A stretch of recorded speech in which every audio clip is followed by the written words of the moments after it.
Hey everyone, it's Emily here, and this month for Month of Recommendations, we are talking about trilogies. I will leave the link down below in the doobly-doo for the Goodreads group if you want to join us. And I felt like a lot of people will probably be talking about, some of your staples like Hunger Games, Lord of the Rings, Daughter of Smoke and Bone, Divergent, all of that. So I wanted to bring a couple of trilogies that maybe haven't been quite on your radar, or trilogies that I really wish that BookTube talked about more. The first trilogy I want to talk about is His Favor Sasson by Robin Lefevre. I don't know how to say her name. Please tell me how to say her name. But I do not understand why BookTube doesn't go crazy over this trilogy. I mean, maybe they did when it first came out. I don't know. But I think it's fantastic. I mean, they're nuns who are assassins for the god of death. How freaking cool and different and awesome is that? And it's, I wouldn't quite say fantasy, since it is based on a true religion or a form of religion from history. It's just bringing the gods and stuff to life. And it's also historical because it has all this political intrigue and talking about what was happening in Europe at the time, in this place in history, and weaving these three women who are assassins for the god of death, and talking about their place in it, and weaving them into history. And guys, it's just awesome. Please go read it. The next trilogy I want to talk about is the Graceland OMalley trilogy by Anne Moore.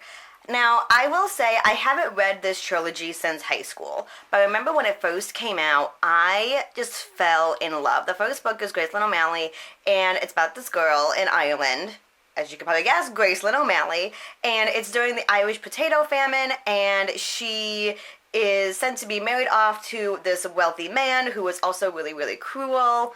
And the whole trilogy just kind of follows her life and how she overcomes all these obstacles, and there's this like really cool love story thrown in there. And I just remember I loved this trilogy so much. It's been so long since I've read it, and I really need to give it a reread one of these days. Then, if you are a fan of Christian fiction, I really highly recommend the Mark of the Lion trilogy by Francine Rivers.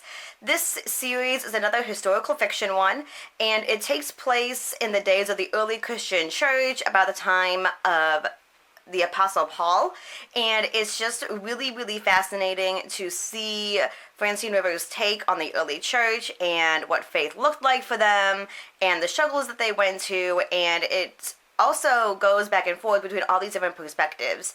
So you have a story about a Jewish slave girl, you have the perspective of the people in her household that she serves, you have a gladiator, you have so many different characters all interwoven into this trilogy, and I think it's just fantastic. I will give a little bit of a warning.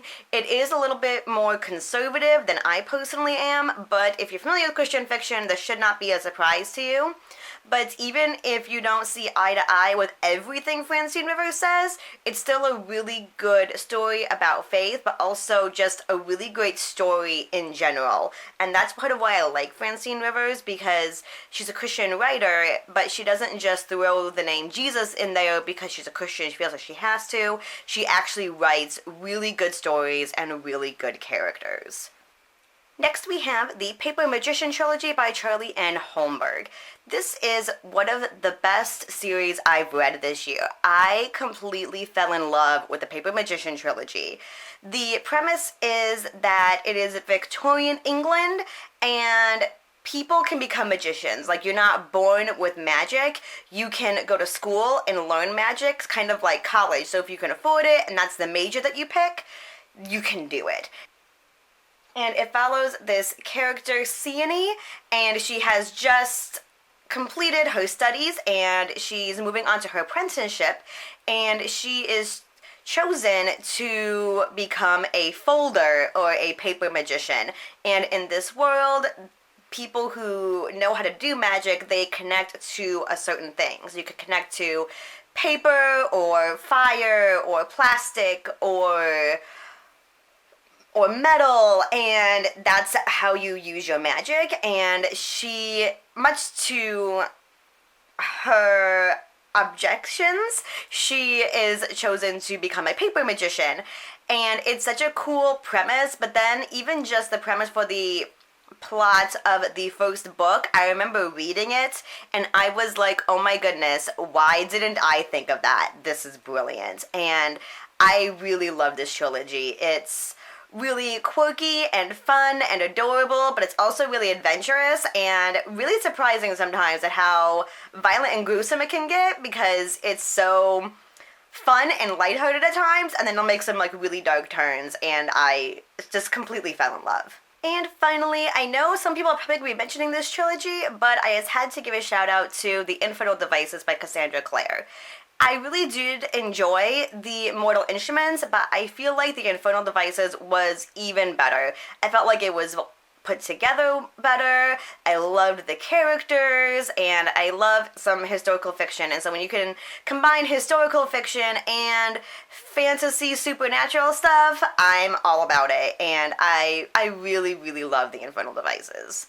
And those are some of my favorite trilogies. I want to hear all about your favorite trilogies, so please join the Goodreads group and tell us your monthly recommendations for trilogies. And I will see you later. Bye.